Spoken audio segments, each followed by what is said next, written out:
Penguin পাখি। এই penguin পাখি পানির মধ্যেও ডুবাইতে পারে, বাতাস দিয়েও উঠতে পারে। এই পেঙ্গুইন পাখিগুলি আমি দেখেছি, সে ডিম পেড়ে তাকে 3 মাস 90 দিন ডিমে তা দিতে হয়। ডিমটা পারলো কিসের মধ্যে? বরফের মধ্যে। এখন ওর তো তাপ না হলে তো ফুটবে না, সেই জন্য ওইটার উপরে তাকে দাঁড়ায় থাকতে হবে। পেঙ্গুইন কিন্তু আবার এই শুইতে বসতে পারে না, দাঁড়ায় থাকে।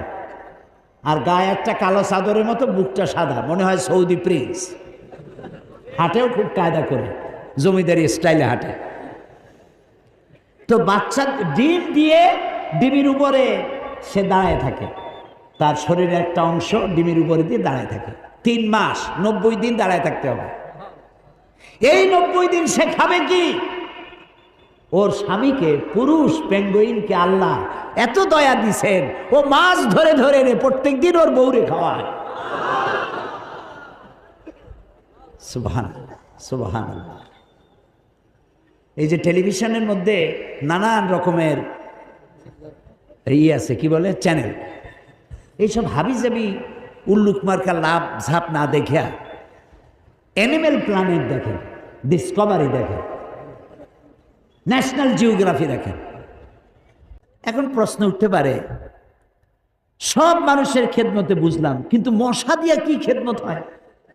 মশার কামড়ের চোটে বাড়ি থাকতে পারি না, এ প্রশ্ন উঠতে পারে কিনা? উঠতেই পারে। আল্লাহ যদি সবই মানুষের কল্যাণে বানায়, তে মশা বানাইছি কি কামে? আপনি বোঝেন না, বোঝেন নাই। একটা মশা, একে সহজে মারাও যায় না। ওকে বহু কায়দা করে হাতটা আস্তে নিয়ে যেইটা মারবেন তার আগেই সে উড়ে চলে যাবে, খুব চালাক। এই মশা কি জন্য বানাইছেন আল্লাহ? এখন দেখেন, এই মশা মারার জন্য কত company, Mortein, aerosol, ICI company, মশারি, কত রকমের ওষুধ আর মশারি, এগুলো বানাবার পেছনে লক্ষ লক্ষ শ্রমিক কাজ করে, আর লক্ষ লক্ষ মানুষের পেটের ভাত জোটে। তা আপনি তো বুঝবেন না কোনটার মধ্যে কি জিনিস আছে, আল্লাহ বানাইছে কেন? তোমার মাথায় তো কুলাবে না। মশা আছে বলেই তো মশারি, মশা আছে বলেই তো মর্টিন বিক্রি হয় জম্মের মতো। এখন চিন্তা হইতো, তাহলে সাপ বানাইছে কেন? সাপ বানাইছে কেন তা জানুন না তো? সাপের চামড়া দিয়া, সাপের চামড়ার মেলা দাম, এ দিয়ে ভ্যানিটি ব্যাগ তৈরি হয়, মহিলারা ব্যবহার করে, খুব দামি। আর সাপের বিষ, এটা দিয়ে ঔষধ তৈরি হয়। সব থেকে বিষাক্ত সাপ যেটা, যেই সাপের বিষ ব্লাড টাচ করার সাথে সাথে মানুষ মারা যায়, এই ধরনের মারাত্মক আফ্রিকান কোবরা, সেই সাপের বিষ দিয়ে মানুষের জীবন রক্ষাকারী লাইফ সেভিং মেডিসিন তৈরি হয়। সুবহানাল্লাহ। মরবে ঠিক, মানুষ মরবে ঠিক, কিন্তু মরার আগেও কথা বলে মরবে, এরকম ওষুধ সাপের বিষ দিয়ে তৈরি হয়। সুবহানাল্লাহ, সুবহানাল্লাহ। আমরা আল্লাহ তাআলার সৃষ্টি সম্পর্কে গবেষণা করলেই বুঝতে পারবো, আর চিন্তা ভাবনা না করলে খালি যদি খায়, জম্মের খাওয়া খাইয়া পেট একটা তরমুজের সাইজ বানায় খালি, কিন্তু চিন্তা করে না খাইলাম কি। প্রিয় ভাই সব, এরপরে আল্লাহ তাআলা এই কোরআন শরীফের মধ্যে বলেছেন, আমি তোমাদেরকে পানি দিয়েছি। কি দিয়েছি বলেন না? পানি। জীবনের জন্য পানি সব থেকে বেশি প্রয়োজন। জীবনের জন্য সব থেকে বেশি প্রয়োজন কি? পানি। এই পানি, এর এক নাম হলো জীবন। পানির এক নাম, এই পানি যদি বগুড়ায় 10 ফিট উঁচু হয়ে আসে, নাম হবে কি? মরণ। একটু আগেই জীবন, পর মুহূর্তে মরণ। এই পানি আল্লাহ তাআলা জীবনের জন্য পানি সৃষ্টি করেছেন। ফারাক্কার বাঁধটার নানান রকমের বাঁধ দিয়ে, আন্তর্জাতিক নদীর বাঁধটার দিয়ে পানির সর্বনাশ হবে, নদীর নাব্যতা কমে যাবে, আপনার পানির সংকট হতে পারে। এটা সব থেকে বেশি কে জানে? এই আল্লাহর নামে তো আসছে কোন কেন, কে জানে? ওই আল্লাহ রাব্বুল আলামিন প্রাণী জগতের সবচাইতে বেশি প্রয়োজনীয় যেই জিনিসটি পানি, সেই পানির জন্য আল্লাহ রাব্বুল আলামিন একটি মহাদেশ, যেটা শুধু পানির পাহাড়, অর্থাৎ বরফের পাহাড় দিয়ে ঘেরা একটা মহাদেশ, মানুষ নাই, জন নাই, মহাদেশটা শুধু পানির বরফের পাহাড় দিয়ে আল্লাহ বানায় রাখছেন। নাম কি? অ্যান্টার্কটিকা। এখানে শুধু আছে শ্বেত ভল্লুক আর আছে penguin. The universe and doctor Einstein গ্রন্থে তারা বলেছেন যে সূর্য ধীরে ধীরে এর আলো কমে যাবে, আলো থাকবে না, আর তারাগুলো পোড়া কয়লার মতো হয়ে যাবে। কারা বলতেছে? বিজ্ঞানীরা বলছে। কোরআন, ওরা আজকে যেটা বললো, কোরআন বলেছে অনেক আগে। কি বলেছে? ইয়াসআলু আইয়ানা ইয়াউমুল কিয়ামাতি ফাইযা বারিকাল বাসারু ওয়া খাসাফাল কামারু ওয়া জুমিআশ শামসু ওয়াল কামার। আল্লাহ তাআলা বলছেন, এরা রাসূলকে জিজ্ঞেস করে কিয়ামত কবে হবে। আল্লাহ তাআলা বলছেন, জবাব দিয়ে দেন, কিয়ামত হবে যে সময় চন্দ্র আলো হারিয়ে ফেলবে, সূর্য আলো হারিয়ে ফেলবে, আর চাঁদ আর সূর্য এগুলি সব একাকার হয়ে যাবে। তাহলে এই কথাগুলি বিজ্ঞান আবিষ্কার করার অনেক আগে কোরআন এসব কথা বলে রেখেছে। প্রকৃতির নিয়মে একদিন সব লণ্ডভণ্ড হয়ে যাবে। কুল্লু মান আলাইহা ফান। আল্লাহ তাআলা বলেছেন সব ধ্বংস হবে, কিচ্ছু থাকবে না আল্লাহ ছাড়া। কে ছাড়া? আল্লাহ ছাড়া কেউ থাকবে না, কিচ্ছু থাকবে না। এ কথা বিজ্ঞান জানার আগে আল্লাহ তাআলা কোরআন শরীফে বলে রেখেছেন। এই যে মাত্র 100 বছর পর্যন্ত, গত 100 বছরের আগ পর্যন্ত পৃথিবীর মানুষের ধারণা ছিল যে চাঁদ নিজে আলো দেয়, চাঁদ নিজে আলো দেয়। আর বলতো বুড়ো বুড়িরা যে চাঁদের মধ্যে যে কালো কালো জিনিস দেখা যায় ওইটা হলো একটা বট গাছ, ওইখানে একটা বুড়ি থাকে। তো ছোটবেলায় চিন্তা করতাম আমরা বুড়ি অনেক করে কি, তো বলতো যে বুড়ি ওইখানে সুতা কাটে। তো তখন খুব বেশি চিন্তায় পড়তাম, এত পরিশ্রম করে এই বুড়ি সুতা কাটিয়া, এই বুড়ি খায় কি? পরে জানা গেল যে ওখানে বট গাছও নাই আর ওখানে কোনো বুড়িও থাকে না। এই চাঁদ এর নিজস্ব কোনো আলো নাই, এই কথা 100 বছরের মতো হলো বিজ্ঞানীরা আবিষ্কার করেছে। কিন্তু আল্লাহ তাআলা বলে রেখেছেন 1400 বছর আগে। সুবহানাল্লাহ। আল্লাহ তাআলা সূর্যকে বলেছেন, খুব লক্ষ্য করুন, সূর্যের আরবি হচ্ছে শামসুন, সেরাজুন, ওয়াহাজুন, দিয়াউন। এগুলি সূর্যকে বলা হয়েছে। এর অর্থ কি? সূর্যকে বলা হয়েছে আলো, আলো উৎপাদনকারী, উত্তাপ সৃষ্টিকারী, আলো বিকিরণকারী, উত্তপ্ত, উজ্জ্বল, প্রজ্জ্বল, আলো বিকিরণকারী, এটা হলো সূর্য। আর চাঁদ সম্পর্কে কি বলছে লক্ষ্য করুন। আলাম তারা কাইফা খালাকাল্লাহু সাবআ সামাওয়াতিন তিবাকা ওয়া জাআলাল কামারা ফীহিন্না নূরাও ওয়া জাআলাশ শামসা সিরাজা। মহাপবিত্র সেই মহান সত্তা আল্লাহ রাব্বুল আলামিন, যিনি 7 আসমান সৃষ্টি করেছেন। ওয়া জাআলাল কামারা ফীহিন্না নূরান, আর যিনি চাঁদ সৃষ্টি করে তার মধ্যে আলো দিয়েছেন।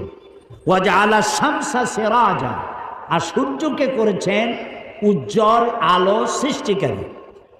দেখুন সূর্যকে বলা হলো শামসুন, উত্তপ্ত আলো, উত্তাপ সৃষ্টি করে যেটা, সেটার নাম শামসুন, সেরাজুন, ওয়াহাজুন, দিয়াউন। আর চাঁদের কথা বলতে গিয়ে আল্লাহ তাআলা বলেছেন কামারা মুনিরা। চাঁদের আরবি হলো কামার, আর মুনিরা মানে আলোক প্রাপ্ত। চাঁদের নিজের কোনো আলো নাই, আলো প্রাপ্ত হয়ে সেই আলো সে বিকিরণ করে। এই কথা কোরআন শরীফে আল্লাহ তাআলা 1400 বছর আগে বলে দিয়েছেন। সুবহানাল্লাহ। এরপরে আপনারা দেখুন, এই যে উদ্ভিদ, গাছপালা, গাছ আমাদের জীবনের শত্রু নাকি? গাছ আমাদের কি? কাজী যেখানে পান সমানে কাটেন। মানুষ সমানে গাছ কাটে, কিন্তু যে পরিমাণ কাটে সে পরিমাণ গাছ তারা লাগায় না। এই গাছ সম্পর্কে, গাছ আমাদের যে বন্ধু, গাছটা আল্লাহ রাব্বুল আলামিন আমাদের জন্য নিয়ামত হিসেবে দিয়েছেন। এটার কাজ হচ্ছে কি? আল্লাহ তাআলা বলছেন ওয়াল আরদা বাদা যালিকা দাহাহা আখরাজা মিনহা মাহা ওয়া মারআহা।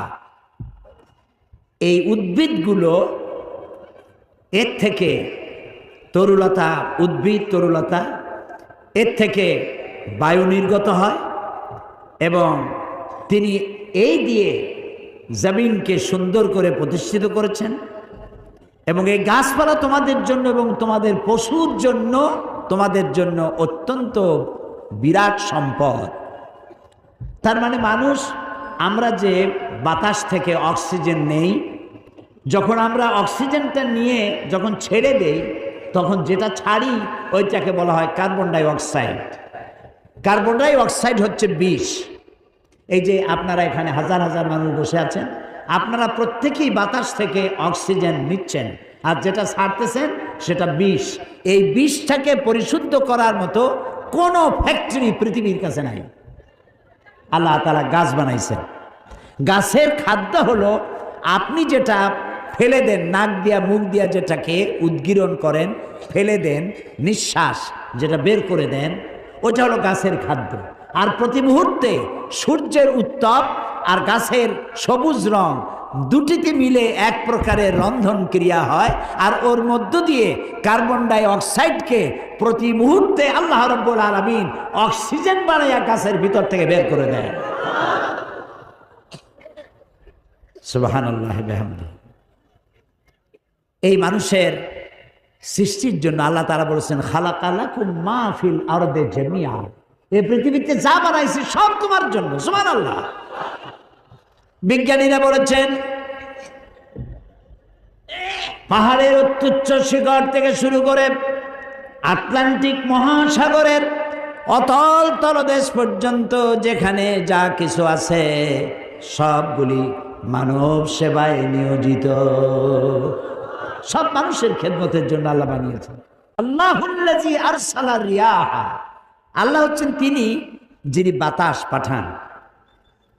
ফাতুসিরু সাহাবা, বাতাসে ধাক্কা মেরে সাহাবকে সরাই নিয়ে যায়। সাহাব হলো মেঘ। মানে মেঘ যে কত প্রকার, প্লেনে না উঠলে বুঝবেন না, প্লেনে উঠলে দেখবেন, বুঝবেন যে মেঘ কত প্রকার, কতটা স্তর।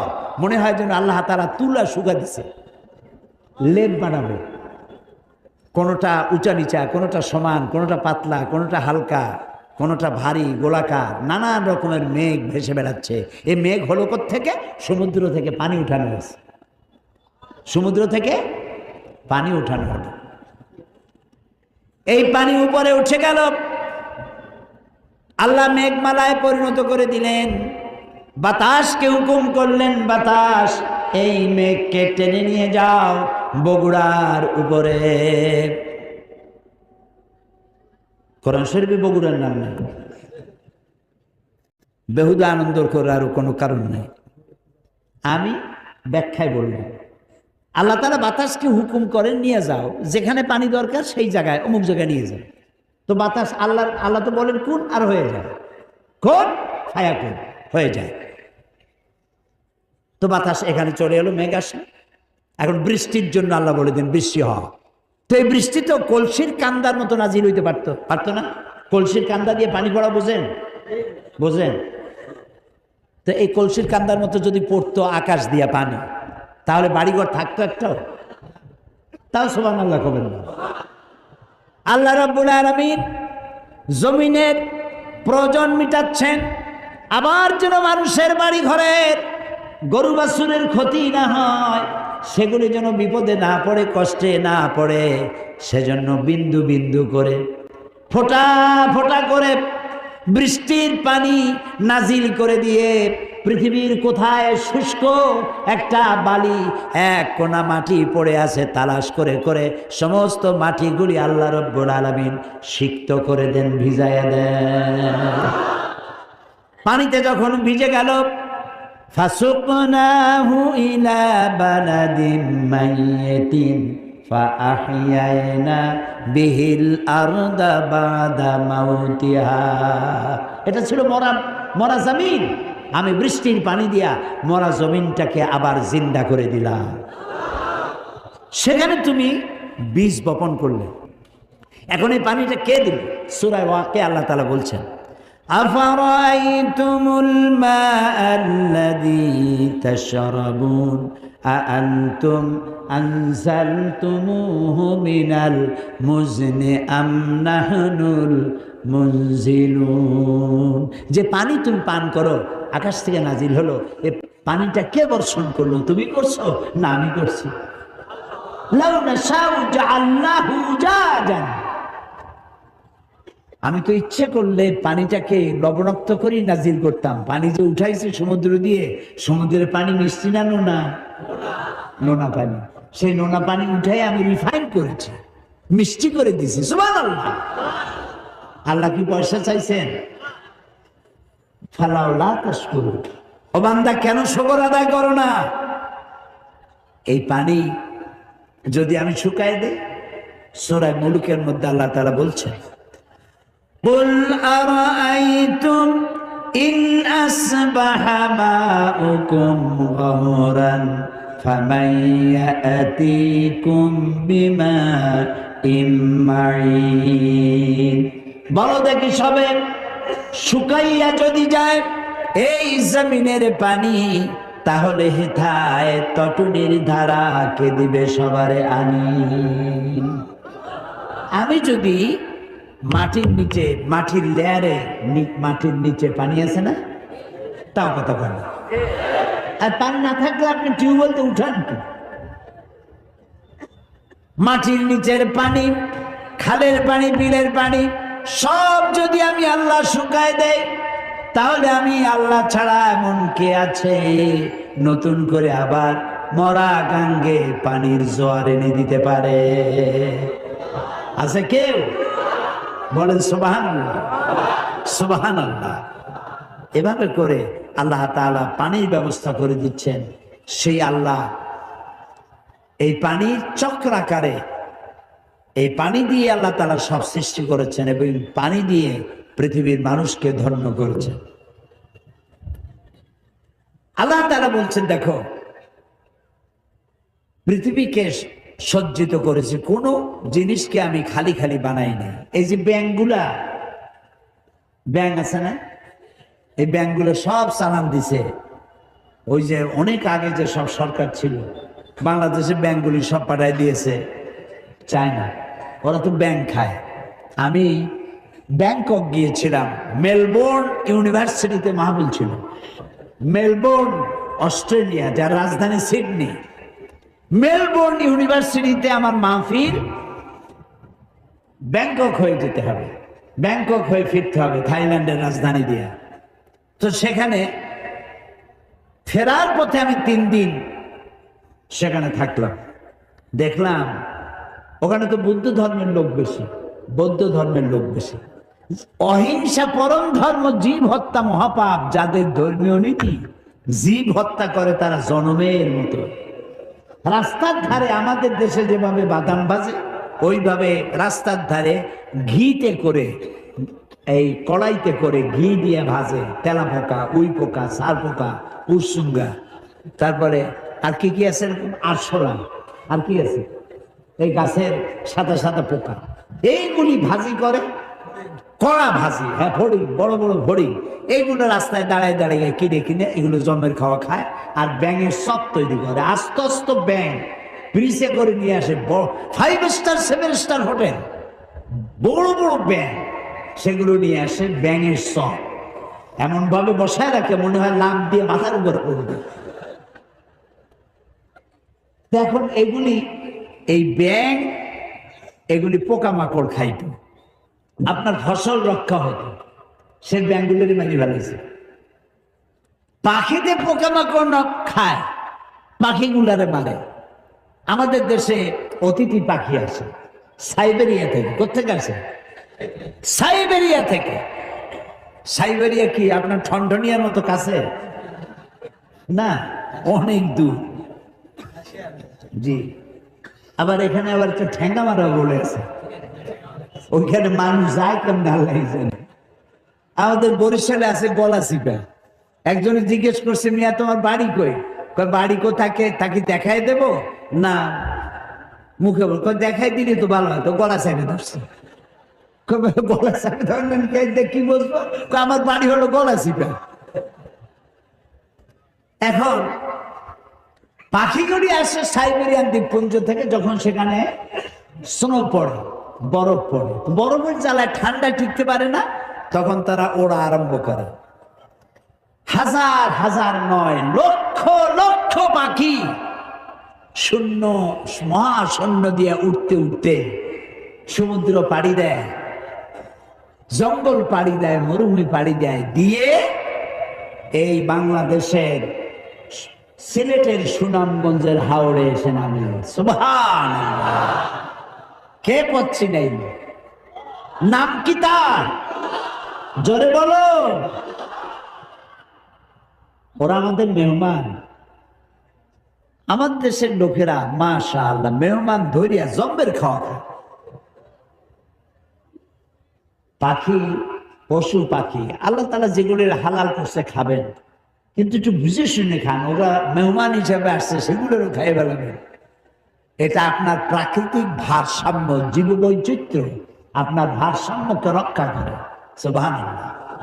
রাসূলুল্লাহ সাল্লাল্লাহু আলাইহি ওয়াসাল্লাম বলেছেন, যখন তিনি যুদ্ধে যেতেন তখন সাহাবায়ে কেরামদেরকে বলতেন, তিনটা নির্দেশ দিতেন, গাছ কাটবা না। সুবহানাল্লাহ বলুন। গাছ কাটবা না। আর সেখানে কি গাছ ছিল? খেজুর গাছ। গাছ কাটা মানেই হচ্ছে অর্থনৈতিক ক্ষতিগ্রস্ত করা। গাছ কাটবে না। বৃদ্ধ এবং শিশুদের গায়ে হাত দিবে না, নারী নির্যাতন করবে না। সুবহানাল্লাহ, সুবহানাল্লাহ। তো ন্যাচারাল প্রকৃতির ভারসাম্য রক্ষা করার জন্যই আল্লাহ এগুলি তৈরি করে রেখেছেন। কি সুন্দর! আল্লাহ বলেন, একটু তাকায় দেখো তো।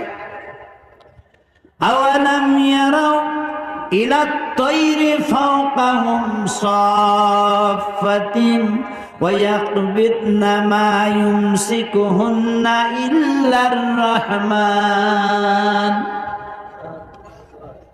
দেখে নাকি তারা পাখিটি কেমন? মেলি দুটি লঘু ডানা, উড়িয়া বেড়ায় শূন্যের পরে, নাহি তার কোনো মানা। আবার সে ডানা গুটাইয়া চলে, কিন্তু পড়ে না তবু।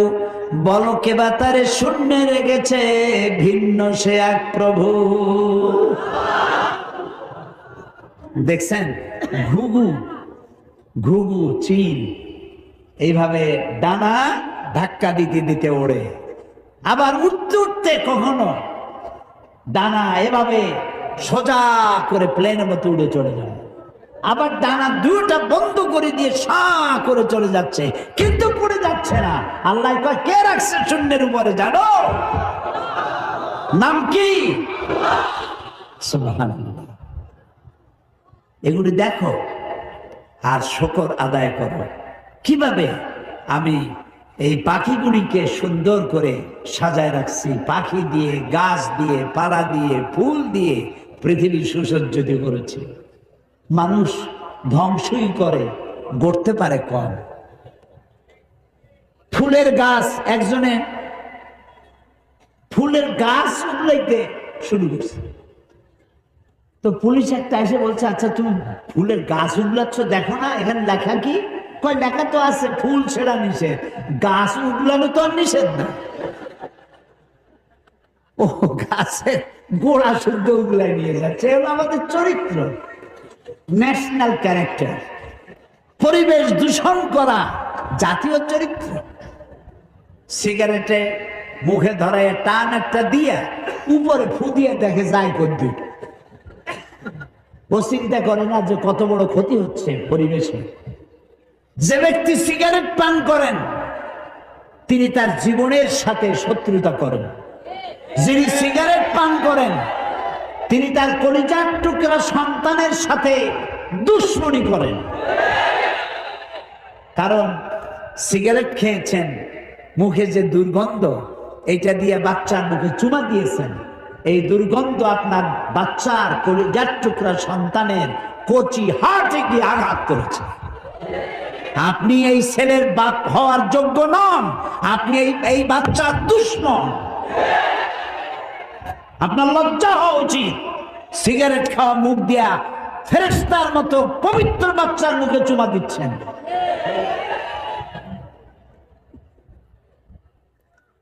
সিগারেটে ধূমপানের ভিতরে 4 পয়সা কোন উপকার আছে বলে পৃথিবীর কোন ডাক্তার বলতে পারবে না। অথচ সেইগুলা বাসে বসে খায়, রাস্তায় খায়, হাটে আর খায়, মুরব্বীর সামনে খায়, হোটেলে খায়। আহারে, একটু শরম টরম হওয়া উচিত। এখানেই শেষ নয়, আপনি আপনার জীবনের সাথে, বাচ্চাটা বাদ দিলেন, আপনার জীবনের সাথে শত্রুতা করছেন। সিগারেটের মধ্যে, তামাকের মধ্যে নিকোটিন নামক এক প্রকারের বিষ আছে, পয়জন আছে। এই পয়জন ধোঁয়া হয়ে নাকের আপনার মুখে টান দিলে হার্টে চলে গেল।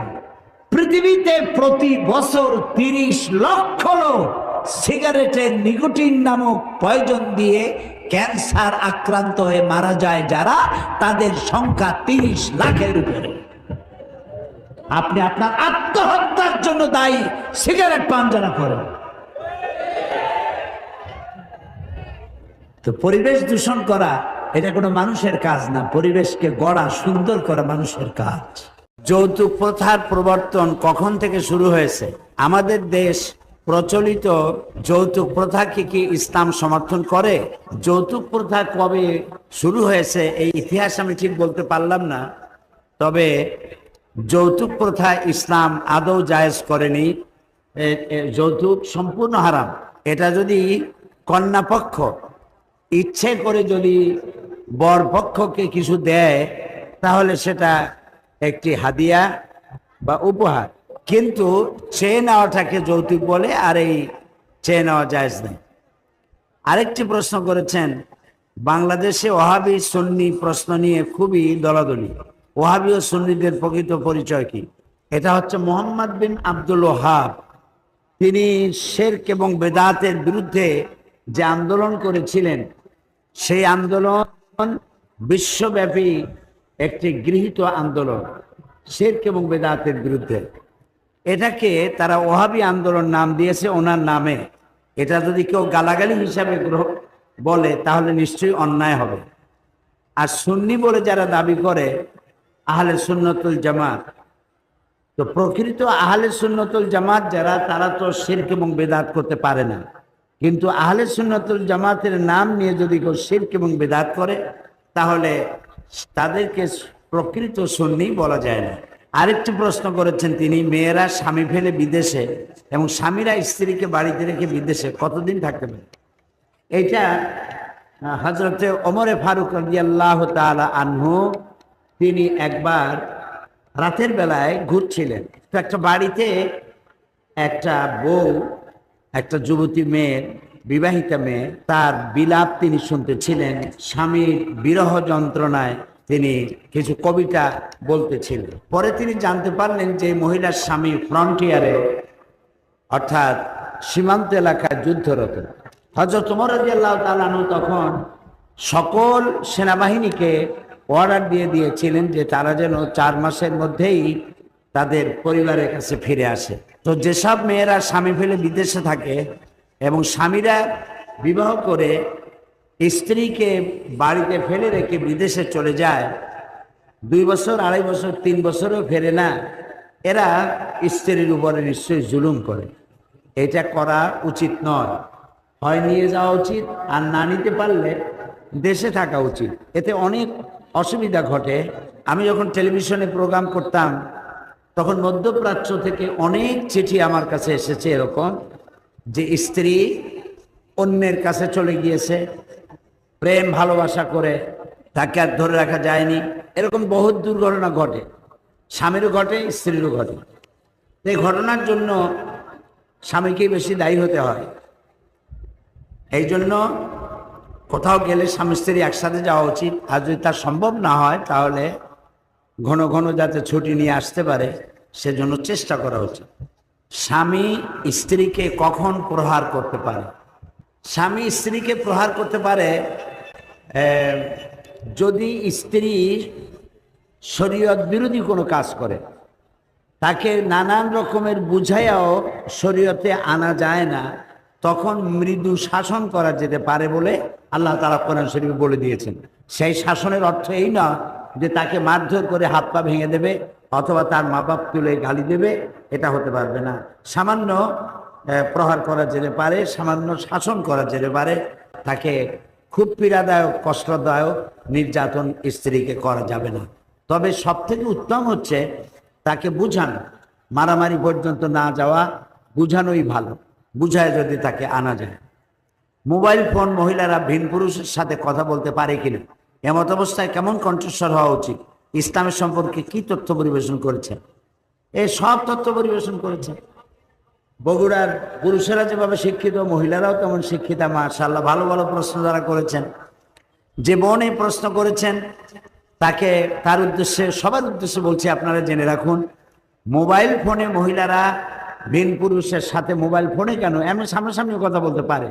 মিন ওরাই হেজাব, পর্দার আড়াল থেকে কথা বলতে পারে। আর প্রয়োজনে সামনাসামনিও কথা বলতে পারে, তবে সেখানে বোরকা পরা থাকবে, নেকাব পরা থাকবে, তারপরে কথা বলবে। এমন কেমন স্বরে কথা বলবে সেটা কোরআন শরীফে বলে দেওয়া হয়েছে। যেমন আপনার টেলিফোন আসলো, মোবাইল আসলো, আপনি মোবাইল যখন এলো তখন আপনি এইভাবে বলেন, হ্যালো। কণ্ঠস্বরটা ভারী হবে। কণ্ঠস্বরটা ভারী হলে তাহলে যার সঙ্গে কথা বলতেন সে একটু ঘাবড়ে যাবে। আর যদি আপনি মোবাইল ফোনটা ধরেই যদি বলেন হ্যালো, তাহলে তো সর্বনাশ করলেন। এই জন্য ইসলাম এটা নিষেধ করেছে যে এই যে স্বরে কথা বললে পরে যে পুরুষের হৃদয়ে রোগ আছে সে আপনার প্রতি আকৃষ্ট হয়ে পড়তে পারে এবং এটা একটা বড় রকমের সমস্যার সৃষ্টি হয়ে যেতে পারে, মারাত্মক সমস্যা। আপনারা বুঝে নেন, আমি সমস্যার ব্যাখ্যা দিলাম না। আল্লাহ নিজেই বলেছেন পরপুরুষের সঙ্গে কথা বলতে গেলে ভারী কি আওয়াজে বলতে হবে, যাতে করে যিনি আপনার সঙ্গে কথা বলছে আপনার প্রতি তার জন্য একটা শ্রদ্ধাবোধের সৃষ্টি হয়। কণ্ঠস্বরটা এরকম হওয়া উচিত। বিগত নবম সংসদ নির্বাচনে আপনার পরাজয়ের কারণ কি? পরাজয়ের কারণ ধরে নেন ডিজিটাল। এই কারণেই সারা দেশে যে কারণে হয়েছে সেই কারণ। ঈদের দিন মহিলারা অনেক স্থানে ব্যক্তিগতভাবে ঈদের নামাজ পড়ে, এটা পড়া যাবে কিনা? হ্যাঁ, ঈদের দিনে আমাদের দেশে মহিলাদের উপর জুলুম করা হয়, এটা আমি বলবোই। ঈদের দিনে নবী করিম সাল্লাল্লাহু আলাইহি ওয়াসাল্লাম ঈদের দিনে মহিলাদেরকে ডেকে নিয়ে যেতেন ঈদের মাঠে। সামনে পুরুষরা দাঁড়াতেন, পেছনে মহিলারা দাঁড়াতেন। প্রত্যেক ঈদে নবী করিম সাল্লাল্লাহু আলাইহি ওয়াসাল্লাম মহিলাদের ঈদের নামাজের ব্যবস্থা করেছেন, মসজিদে তাদের জায়গা করেছেন। আমাদের দেশে ইসলামের নাম করেই মহিলাদেরকে ইসলাম যেসব অধিকার দিয়েছে সে অধিকার থেকে বঞ্চিত করা হয়। তবে আল্লাহর মেহেরবানি, বাংলাদেশের বহু জায়গায় এখন মহিলাদের ঈদের জামাত শুরু হয়েছে। আমি আশা করি আমাদের বিশিষ্ট ইসলামী চিন্তাবিদ, বীর মুক্তিযোদ্ধা জনাব শাহাবুদ্দিন সাহেব, মৌলানা আলমগীর হোসেন সাহেব, নবনির্বাচিত চেয়ারম্যান অধ্যক্ষ মৌলানা তাইব আলী সাহেব, মৌলানা আবু বকর সাহেব, অন্যান্য ওলামায়ে কেরাম এখানে যারা আছেন, সবাই মিলে মহিলাদের ঈদের কোনো ব্যবস্থা আপনারা করতে পারেন কিনা আপনারা চেষ্টা করবেন ইনশাআল্লাহ। হ্যাঁ, ওনারা বলছেন ইনশাআল্লাহ করবো, আপনারা আলহামদুলিল্লাহ বলতে পারেন। আমি একজন নার্স, আমার চাকরি ক্ষেত্রে আমাকে রুগীর পুরুষ মহিলা গায়ে হাত দিয়ে সেবা ওষুধ খাওয়াতে হয়, এতে কি পাপ হবে? মোটেই পাপ হবে না, এটা আপনার ইবাদত। আপনি একজন পুরুষ ডাক্তার যদি একজন মহিলা রোগীকে গায়ে হাত দিয়ে চিকিৎসা করতে পারে, তাহলে আপনি একজন মহিলা নার্স হয়ে, ডাক্তার হয়ে প্রয়োজনে একটি পুরুষ রোগীকে সেবা শুশ্রূষা কেন করতে পারবেন না? তবে যেখানে হাত দেওয়া দরকার সেখানটাই হাত দিতে হবে, যেটা অপারেশন করা দরকার যে জায়গাটা সেটা করতে হবে। তবে পুরুষের জন্য পুরুষ ডাক্তারকে প্রাধান্য দেওয়া উচিত, মহিলা রোগীকে মহিলা ডাক্তারের প্রাধান্য দেওয়া উচিত। তবে দুর্ভাগ্যক্রমে আমাদের দেশে মহিলা ডাক্তারের চাইতে পুরুষ ডাক্তার বেশি। যে পরিমাণ মহিলা ডাক্তার হওয়া উচিত সেই পরিমাণ মহিলা ডাক্তার নাই। একজন মা যখন ডেলিভারি করবে, একজন পুরুষ ডাক্তারের কাছে ডেলিভারি হতে যাওয়া তার জন্য মরণ যন্ত্রণা সমতুল্য। সেই জন্য মহিলা ডাক্তার যাতে বেশি হয় সেজন্য সরকারের ব্যবস্থা গ্রহণ করা উচিত। তবে আপনি এটা করতে পারবেন। সাহাবায়ে কেরাম যখন যুদ্ধে যেতেন মহিলারাও সাথে থাকতেন, আহত আহত যুদ্ধাত আহত যে সমস্ত সৈনিক তাদেরকে মহিলারা স্ট্রেচারে করে বহন করে নিয়ে তাদের সেবা শুশ্রূষা করতেন। সুতরাং প্রয়োজন যতটুকু ততটুকু করাই যাবে। মোনাজাতের ভিতরে সাংসারিক প্রার্থনা করা যাবে কিনা? আপনি আল্লাহর কাছে চাইতে পারবেন না বৈধ এমন কোনো জিনিস নাই। বৈধ সবটা চাইতে পারবেন মোনাজাতের মধ্যে, এমনকি নামাজের মধ্যেও চাইতে পারবেন। ফরজ, একটু ভালো করে শোনেন মা বোনেরা, ফরজ, ওয়াজিব, সুন্নত, এই 3 নামাজে নয়, নফল নামাজের সেজদার ভিতরে আপনি আপনার প্রয়োজনীয় কথাটা আল্লাহ তাআলাকে বলতে পারবেন। কারণ মানুষ যখন সেজদা দেয় তখন একদম আল্লাহর নিকটবর্তী হয়ে যায়। আমরা সুবহানাল্লাহ বলি। কাজে আমার মায়েরা বোনেরা, আপনারা যখন নামাজ পড়বেন নফল নামাজ, সেজদার ভিতরে আপনার ভাষায় আপনি বলুন, যা বলার আছে বৈধ যে সব কথা সব আপনি বলতে পারবেন। স্বামীর বিনা হুকুমে জামাতের সংগঠন করা যাবে কিনা বা বাহিরে দিনের দাওয়াত দেওয়া যাবে কিনা? দিনের দাওয়াতি কাজ, ইসলামী দাওয়াতি কাজ স্বামীকে বুঝাই নিতে হবে, একটা আন্ডারস্ট্যান্ডিং থাকতে হবে আপনি কোথায় যাচ্ছেন। এটা যদি স্বামী না জানে তাহলে এটা ভালো কথা নয়।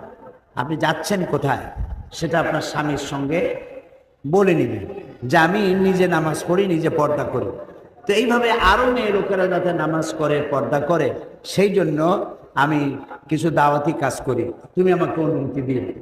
এভাবে যদি একটা আন্ডারস্ট্যান্ডিংয়ের মাধ্যমে করেন তাহলে সেটা খুবই সুন্দর হবে। স্বামীর অজান্তে করবেন না। সে যদি নারাজ হয় তাহলে তাকে বুঝাবেন যে আমি তো সিনেমা দেখতে যাচ্ছি না, আমি তো কোনো পিকনিকে যাচ্ছি না, আমি যাচ্ছি একটা লোককে, একটা মেয়ে লোককে নামাজি বানাতে, আমার মতো বোরখা পরে সেই জন্য বানাতে। একটা মেয়ে লোককেও যদি আমি আল্লাহর পথে আনতে পারি, এ সব শুধু আমার হবে না, তুমি যে আমাকে যাওয়ার জন্য অনুমতি দিলে এ সবটা তুমিও পাবে। সুবহানাল্লাহ। এভাবে আপনি বোঝাবেন। আরেকজন প্রশ্ন করেছেন, কোন স্ত্রী তার স্বামীকে তালাক দিতে পারবে কি? হ্যাঁ পারবে, তবে পাইকারি দরে পারবে না। মেয়ে লোকদেরকে তালাকের অধিকার ইসলাম দেয় নেই। মেয়েদের মেজাজের ভারসাম্য কম, হঠাৎ করে রেগে যায়, হঠাৎ করে রেগে যায়, আবার হঠাৎ করে রাগ পতনও হয়ে যায়। এটা মান অভিমানের পালা চলে। আল্লাহ এক এক মানুষ এক এক ধরনের, পুরুষ একরকম মেজাজের, নারী আর এক রকমের মেজাজের। কিছু পুরুষ আছে কোনো মেজাজ খারাপ যদি হইল জীবনেও ভোলে না, একটা দুর্ঘটনা ঘটলো জীবনেও ভোলে না, ওইটা মনে রাখে আর দুশ্মনী করে। আবার এমন পুরুষও আছে যখন যেখানে যেটা ঘটলো ওইখানে রাগারাগি করলো আর ওখানেই মিটে গেল, আর মনে থাকলো না। এরকম মেয়েদের মধ্যে এরকম আছে। তবে মেয়েদের, মহিলাদের, মা বোনদের মেজাজের ভারসাম্য কম। রাসূলুল্লাহ এদেরকে কাঁচের সাথে তুলনা করেছেন। কাঁচ, গ্লাস ক্ষণভঙ্গু, সামান্য আঘাতে ভেঙে চলে যায়। রাসূলুল্লাহ এটা কাঁচের সাথে তুলনা করেছেন। এই জন্য মেয়ে লোকদেরকে তালাকের এখতিয়ার দেওয়া হয়নি। স্বামী স্ত্রীর সাথে, স্বামীর সাথে গন্ডগোল বাঁধবো, বাঁধার সাথে সাথে করলো তোর ঘর করবো না, তোরে তালাক, তোর গোষ্ঠী যুদ্ধ তালাক, এ দিয়ে খাতা কাপড় নিয়ে বাড়ি বের হয়ে যায়। এরকম একটা দুর্ঘটনা ঘটবে সামান্য সামান্য ব্যাপার নিয়ে। এই জন্য তালাকের এখতিয়ার মেয়েদের দেওয়া হয়নি। শুধু এক জায়গায় খোলা তালাকের বিষয়টা তাদেরকে বলা হয়েছে, মহারানা কোনো কিছুর দাবি দেওয়া করি না, আমি তোমার সাথে থাকবো না, আমি তোমার খোর পোষ মহারানা কোনো কিছুর দাবি করি না, আমার আল্লাহ রাসূল বিদায় করে। এইভাবে খোলা তালাকের ব্যবস্থা যেভাবে আছে সেটা হতে পারে। আচ্ছা, তালাক দেওয়ার পর অন্য স্বামীকে গ্রহণ করতে পারবে কি? যদি কোনো মেয়ে লোককে কেউ তালাক দেয়, খুব ভালো করে শুনবেন, কাজে লাগবে। তালাক দেওয়া তো সব থেকে ঘৃণিত কাজ। তালাকটা হয় কখন? এটা হয় রাগারাগিতে। রাগ করে তালাক দিয়ে দিল, পরে দেখলো স্ত্রী যাবে, ছেড়ে যাবে, মেয়ে যাবে, সব তো আমার শেষ। তখন আর হুজুরের কাছে যায়, হুজুর রাগের মাথায় তালাক দিছে। আরে বেটা, রাগের মাথায় তালাক না দাও, তালাক দেও নাই, তালাক দিছো কি প্রেমের ঠেলা? ভালোবাসার চরিকেও তালাক দেয়, রাগ হয়েই তো তালাক দেয়। তো তালাক রাগ হয়ে দিক, হাসতে হাসতে দিক, আর কানতে কানতে দিক। যদি হুশ থাকে আর পাগল না হয়, যে কোনো অবস্থায় তালাক দিবে, তালাক ওয়াকে হয়ে যাবে, তালাক পড়ে যাবে। তবে এটা আল্লাহ তাআলার কাছে সব থেকে ঘৃণিত এবং নিকৃষ্ট। আল্লাহ তালাক চান না।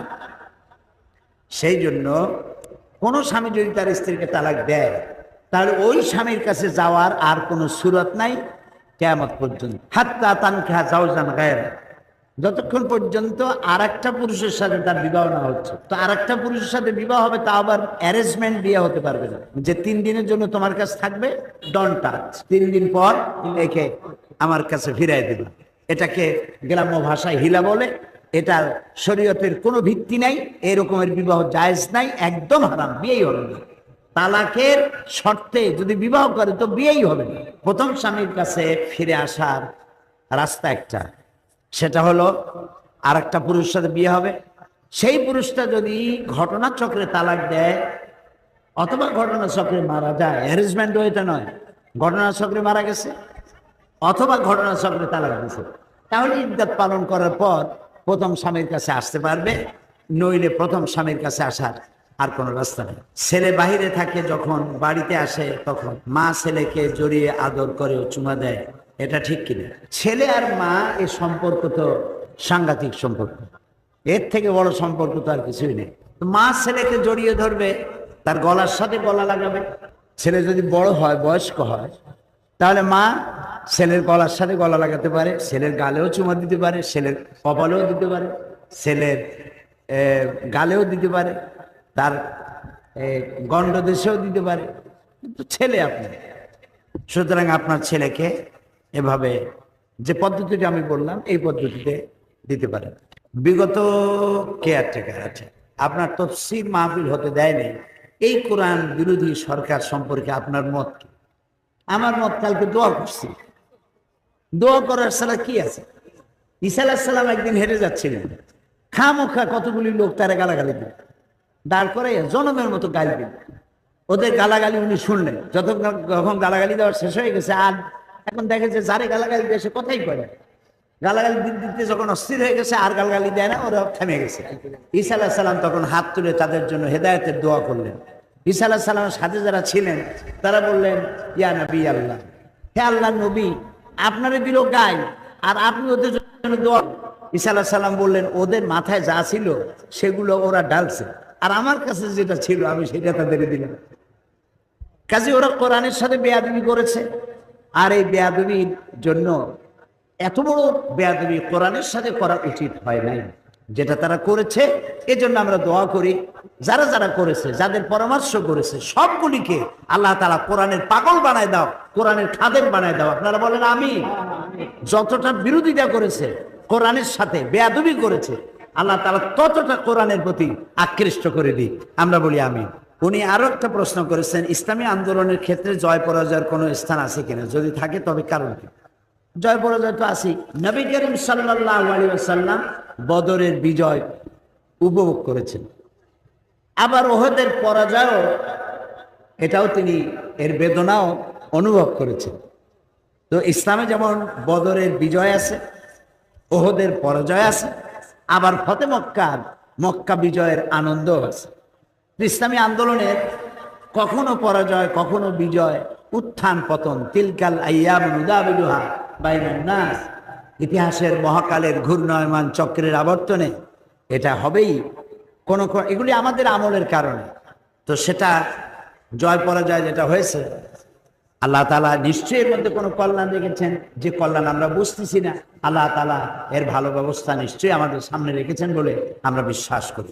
আরেকজন প্রশ্ন করেছেন, হুজুর আপনার কাছে আমার একটি প্রশ্ন, আমি 5 ওয়াক্ত নামাজ অন্যান্য নফল ইবাদত যথাযথভাবে পালন করি, আমি অত্যন্ত ঋণগ্রস্ত, আমার পরিবারের সকলে খুবই অসুবিধা আছে, তাই হুজুর আপনার কাছে আমার জিজ্ঞাসা, কি আমল করলে আমার ঋণ হতে মুক্তি পেতে পারি, আমার জন্য দোয়া করবেন। আমরা সবাই দোয়া করি, যিনি এই চিঠিটা দিয়েছেন আল্লাহ যেন তাকে ঋণ মুক্ত করে দেন, সবাই বলেন আমিন। ঋণের জন্য যারা ঋণগ্রস্ত তারা নামাজের পরে মোনাজাতে বলবেন, আউযু বিল্লাহি মিনাল কুফরি ওয়াদ দাইন, আউযু বিল্লাহি মিনাল কুফরি ওয়াদ দাইন, আল্লাহ তাআলা আমাকে কুফরি আর দেনা থেকে আমি তোমার কাছে পানাহ চাই, আমাকে আমার দেনা পরিশোধের জন্য আমাকে তৌফিক দান করো। এটা বেশি বেশি পড়বেন, আল্লাহ তাআলা আপনাকে ঋণ মুক্ত করে দেবেন। হাসবুনাল্লাহ নি'মাল ওয়াকিল, নি'মাল মাওলা ওয়া নি'মান নাসির, এগুলো মাঝে মধ্যে পড়বেন। আর বলবেন, আল্লাহ এই ঋণ অবস্থায় যেন আমার মৃত্যু না হয়, ঋণ পরিশোধের তৌফিক দিয়ে দাও। আমরা সবাই মিলে দোয়াও করলাম। মাথায় কলব ব্যবহার করা কি? অনেকে বলে মাথায় কলব ব্যবহার করলে নাকি নামাজ হয় না, এই কথাটা ঠিক না। কলব বলতে যদি আপনারা চুল সাদা হয়ে গেছে বা দাড়ি সাদা হয়ে গেছে, এইখানে কালো রং রাসূলুল্লাহ পছন্দ করতেন না, এই ব্যাপারেই বেশি মজবুত দলিল আছে। রাসূল করিম সাল্লাল্লাহু আলাইহি ওয়াসাল্লাম কালো রং পছন্দ করতেন না। কিন্তু কালো রং বাদে মেহেন্দি লাগানো অথবা অন্য কোনো রং লাগানো এটা নবী করিম সাল্লাল্লাহু আলাইহি ওয়াসাল্লাম নিষেধ করেন নাই। তা আপনার চুল যদি সাদা হয়ে যে থাকে তাহলে আপনি কালোটা বাদ দিয়ে মেহেন্দি ব্যবহার করতে পারেন। আর মহিলারা মেহেন্দি রং তো মেয়েদের জন্য, সুঘ্রাণ পুরুষের জন্য, যত সুঘ্রাণ সব পুরুষের জন্য। মেয়েরা ঘরে সুঘ্রাণ ব্যবহার করতে পারে। রাসূলুল্লাহ বলেছেন সুঘ্রাণ ব্যবহার করে মেয়ে লোক যদি বাইরে যায়, রাস্তায় যায়, তো আল্লাহর ফেরেশতারা তাদের উপরে লানত করে, আল্লাহ লানত করে, আল্লাহ রাসূল লানত করে। এই জন্য পুরুষের জন্য সুঘ্রাণ, মেয়েদের জন্য রং, যত রং আছে আপনি হাতে লাগান, পায়ে লাগান, কোনো সমস্যা নেই। তবে এমন রং লাগাবেন না যেগুলি আবার খুব বিশ্রী হয়ে যায়। আবার নামাজের সময় যদি আপনার, যেমন নেইল পলিশ এটাও মনে রাখবেন, নেইল পলিশ অথবা লিপস্টিক যদি এটা মোটা হয়, পুরু হয়, তাহলে এটা রিমুভার দিয়ে তুলে ফেলতে হবে, তা নাহলে উজু গোসল কোনোটাই হবে না। আর যদি এটা পাতলা হয়, যেমন মেহেন্দি লাগালে পরে মেহেন্দি এটা এর কোনো থিকনেস নাই, এটা শুধু একটা কালার হয়, কাজে এটা হাতে পড়লে, মাথায় লাগালে এর দ্বারা আপনার উজু গোসলে কোনো বার্তায় ঘটবে না। কাজা রোজা বাকি রোজা একই সঙ্গে হয় কিনা? হ্যাঁ, হবে। একই সঙ্গে আপনি প্রথমে ফরজ রোজাগুলি আদায় করে নেবেন, তারপরে বাকি যা আছে সেগুলি ফরজ রোজার পরে আপনি আদায় করে নেবেন। কোন আমল করি রাসূলুল্লাহ সাল্লাল্লাহু আলাইহি ওয়াসাল্লামের সঙ্গে দেখা হয়? নবী করিম সাল্লাল্লাহু আলাইহি ওয়াসাল্লামের সঙ্গে স্বপ্নে দেখা, দরুদ শরীফ বেশি বেশি পড়বে। যেই দরুদটা নামাজে পড়ি ওই দরুদটা বেশি বেশি পড়বে। স্বামী আমার বাড়িতে থাকে কিন্তু আমি তার সাথে ঘরে থাকি না, কারণ সে নামাজ পড়ে না, এটা আপনার অধিকার নেই। স্বামী আপনার বাড়িতে থাকে কিন্তু আপনি বিছানা আলাদা করে ফেলেছেন, এটার অধিকার নেই। আপনার উচিত হবে স্বামী নামাজ পড়ে না, তাকে নামাজি বানানোটাই তো আপনার কৃতিত্ব। আপনি বিছানা আলাদা করলে এই স্বামী তো আর একটা বউ আনবে, তখন তো আপনার বিপদ হয়েছে। তো এরকম জানিয়ে বুঝে আপনি এই বিপদে ভালাবেন, নিজে বিপদে ভালাবেন। কাজে আপনার স্বামী যে নামাজ পড়ে না, সেজন্য তাকে অনুরোধ করুন, তাকে বুঝান যে তুমি কিন্তু জাহান্নামের দিকে যাচ্ছ, এই জাহান্নাম থেকে বাঁচার জন্য নামাজ পড়ো, আল্লাহর সেজদা দাও, এটা ভালো করে বুঝান। গোবর নাড়ার পর হাতে সাবান দিয়ে নামাজ হবে নাকি? গোবর হাতে নাড়ার পর হাত সাবান দিয়ে ধুয়ে আপনি নামাজ পড়ে ক্ষতি নেই। বাবা যদি সম্পত্তি না বন্টন করে মারা যায়, সেই সম্পত্তি যদি ছেলেরা বন্ধের না দেয়, তাহলে তাদের জন্য কি? এখন বাবা যদি সময় পায় নাই ভাগ করে দিতে, এই অবস্থায় মারা গেছে, উনি মাপ পাবেন। আর যদি ইচ্ছে করে বাদ দিয়ে থাকেন, ভাগ করে দিয়ে না যেয়ে থাকেন, ইচ্ছে করে ভাগটা করেন না, তাহলে ওনাকে দায়ী হতে হবে। এখন ওনার ইচ্ছা ছিল কি না ছিল, উনি মরে গেছেন, আমরা তো জানি না, দায়িত্বটা ভাইয়ের। ভাই যদি বোনের সম্পত্তি, তার যা পাওনা, এটা যদি না দেয়, কিয়ামতের দিন ভাইকে আল্লাহর দরবারে আসামির কাঠগড়ায় দাঁড়াতে হবে।